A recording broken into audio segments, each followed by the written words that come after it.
ভালোবাসার রং সিনেমার মাধ্যমে বড় পর্দায় অভিষেক ঘটে নায়িকা মাহিয়া মাহির।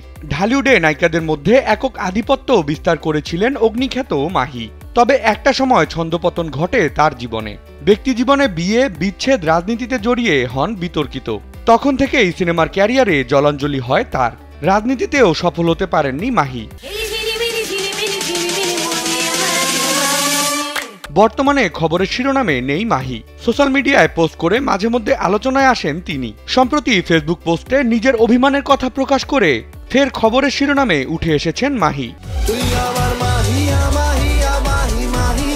স্যান্ডেলিনা সো, রূপচর্চায় আভিজাত্য। ফেসবুকে মাহি লিখেছেন, আমি ভীষণ অভিমানী। কেন এমন কেন আমি? এই যেমন ধরেন আমার দুঃসম্পর্কের অতি নিকটবর্তী কেউ আমাদের বাসায় বেড়াতে এসেছে, যার সাথে আমার বছরে 2 বারও দেখা হয় না।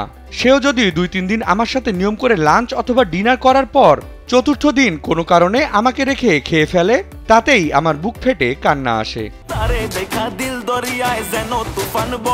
শুধু তাই নয়, পোস্টের নিজের ছোট্টবেলার বান্ধবীকে ডাইনি বলে আখ্যায়িত করে তিনি লিখেছেন, একবার স্কুলে অনেক বছর আগে ক্লাস 5-এ যখন পড়তাম, তখন রোজ নিয়ম করে আমি আর আমার এক বান্ধবী ক্যান্টিনে যেতাম সিঙ্গারা সামুচা কিনতে।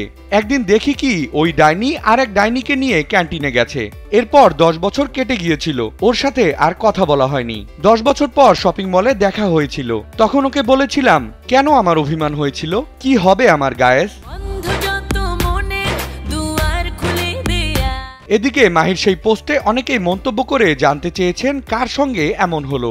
মন্তব্য ঘরে পরিচালক মোস্তাফিজুর রহমান মানিক, চিত্রনায়ক সাইমন সাদিক সহ নানান সহকর্মীদের সঙ্গে উত্তরে প্রতিউত্তরে বেশ নস্টালজিক সময় পার করছেন মাহি।